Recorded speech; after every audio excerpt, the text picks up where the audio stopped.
لو فاكرة ان احلى صينية رقاق هي اللي باللحمة المفرومة، لا استني شوية. النهاردة هنعمل مع بعض وصفة هتغير فكرتك تماما عن صينية الرقاق. النهاردة هنعملها بالسجق، طعم جميل وريحة خطيرة ومقرمش من بره ومورقة من جوه. تحميرها مظبوط، هنسويها على عين البوتاجاز بطريقة سهلة هتخليكي تعمليها في اي وقت ومن غير اي مجهود. خليكي معايا خطوة بخطوة علشان نطلع احلى صينية رقاق بالسجق ممكن تتعمل في البيت.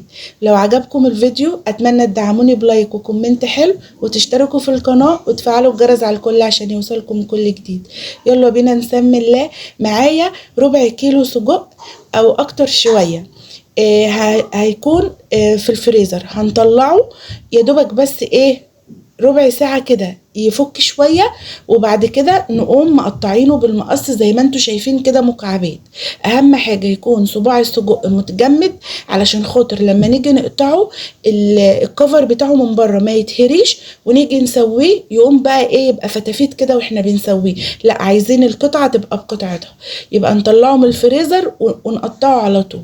هنيجي بقى للخطوة اللي بعد كده وهي تسوية السجق. هنجيب ووك هنزل فيه بتلات اربع معالق كبار من الزيت ومعلقه كبيره من التوم. اول ما التومه تصفر معايا هنقوم نازلين بالسجق بتاعنا. هنبتدي بقى نشوح فيه تشويح كده مستمر لمده دقيقتين 3. هنزل برشه ملح، رشه فلفل اسود، السبع بهارات. هنطعم السجق ومش اكتر من كده توابل علشان يدينا طعم جميل ويبقى طعمه كده باين فيه. كتر التوابل بتغير من طعم اي لحوم. هنشوحه لغايه ما لونه يتغير معايا كده واحس ان هو دخل في السوا. هقوم نازله ببصلايه كبيره متقطعه جوليان. هنقلب تقليب مستمر. كل التشويحة دي مش هتاخد مننا اكتر من 5 دقايق. وبعد كده هنقوم نازلين بفلفل الوان، اخضر اصفر احمر اللي موجود عندك، وممكن تحطي اخضر بس ومعاه كمان قرن فلفل اخضر سبايسي لو حابة، اختياري يعني. هنتنينا بقى نشوح فيه لغايه ما يوصل معانا بالدرجه دي، تلاقي البصله دبلت والخضار دبل معانا اللي حطيناه كده. خلاص السجق استوى، هنطفي عليه. هنيجي بقى للخطوه اللي بعد كده. هنقوم جايبين الصينيه اللي هنسوي فيها الرقاق، هحطها على عين البوتاجاز من فوق، وبعد كده هقوم نازله باربع او 5 معالق كبار من الزيت ومعلقتين من السمنه. اهم حاجه تحطي ماده دهنيه كفايه في الارضيه علشان هي لما تتحمر تبقى كلها كده لون واحد ولون ذهبي جميل. هبتدي بقى ان انا ابل الرقاقه في الشوربه، والشوربه تكون بدرجه حراره الغرفه، ما تكونش سخنه قوي عشان الرقاق ما يعجنش معاكي، يفضل مورق وجميل. هنقوم حاطين الرقاقه في الشوربه ونقوم رصينها في الصينيه، وما بين كل راق وراق دهنه سمنه على زيت. ممكن تحطي سمنه بلدي، اي ماده دهنيه انت حباها. بحب احط دايما 4 رقات تحت و3 فوق او 4 فوق زي ما انت حابه. عملت 4 رقات من الرقاق. هقوم بقى جايبه الحشوه بتاعتي اللي هي بالسجق، وهقوم فرداها بقى كده في نص الصينيه. وبعد كده هبتدي ان انا اكمل بقيه الطبقات. الوصفه سهله وجميله وطعمها خطير. كل اللي هيدوقها من ايدك هيقولك ما شاء الله تحفه. الرقاق بالسجق احلى مليون مره باللحمه المفرومه. جربيها وعلى ضمانتي وان شاء الله هيعجبك جدا. هنيجي بقى نحط بقى بقيه الطبقات. ما بحبش احط دايما الشوربه تكون سخنه عشان الرقاقه تفضل مورقه معايا وجميله.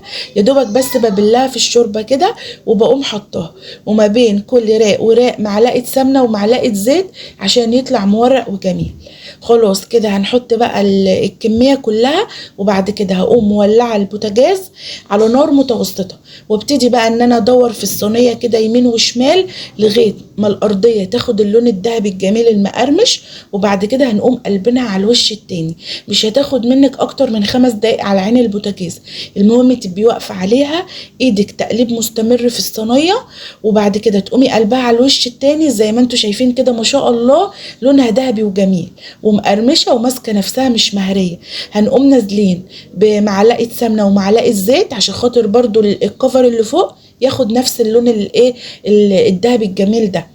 هنقوم منزلينها على الوش التاني اللي عاوز لسه ياخد لون، ونفضل برضو نقلب فيها كده وندورها على عين البوتاجاز لغايه ما تحس ان هي بقت عفوا مقرمشه بقى من تحت وخدت اللون الذهبي الجميل. وطي النار لو انت العين عندك حاميه عشان خاطر ما يتحرقش منك. في الوقت ده هتبقى الصينية جاهزة معاكي، احلى صينية رقاق بالسجق. حاجة كده ما شاء الله، لو عملتيها في اي عزومة هتشرفك وهترفع راسك قدام كل اللي هياكلها من ايدك. انا جربتها بشاورمة الفراخ وجربتها باللحمة المفرومة، بس احلى طعم وصلت ليه هو اللي كانت بالسجق. صينية الرقاق بالسجق بجد عظمة على عظمة. ان شاء الله تعمليها هتعجبك، مقرمشة من بره زي ما انتوا شايفين. اللهم بارك. سيبيها بس كده تستهدى شوية، وبعد كده تبتدي ان انت تقطعيها، تحطيها في صينية التقديم وتقطعيها بقى زي ما انت شايفة كده. الكفر مقرمش مطريش، بجد كانت جميلة. الوصفة بجد تستاهل التجربة.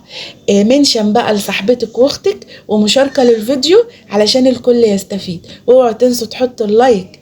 اكتبوا لي في التعليقات رأيكم وقولوا لي مين جربها بالسجق وعجبته، وايه اكتر طعم انتوا بتحبوه في الرقاق، ومين اكتر حد بتحبوا تاكلوا من ايده صينية الرقاق. بجد جميلة وخطيرة، هتعجبكم جدا ان شاء الله. زي ما انتوا شايفين ما شاء الله مورقة السجق، ريحته كانت بجد خطيرة. قلب البيت. صينية الرقاق كلها على بعضها كده كانت جميلة. لو قدمتيها بس كده لوحدها جنب طبق ملوخية وطبق سلطة، وجبة جميلة وهتقضي العيلة والكل هيشبع ان شاء الله. عايزاكم تجربوها وتقولوا لي فيها رأيكم. ولو عايزين تسألوا على اي حاجة حبايب قلبي اكتبوا لي في التعليقات وانا من عيني هرد عليكم. اتمنى الفيديو النهاردة يكون عجبكم ونال رضاكم. دمتم في رعاية الله وفي حفظه وفي امان.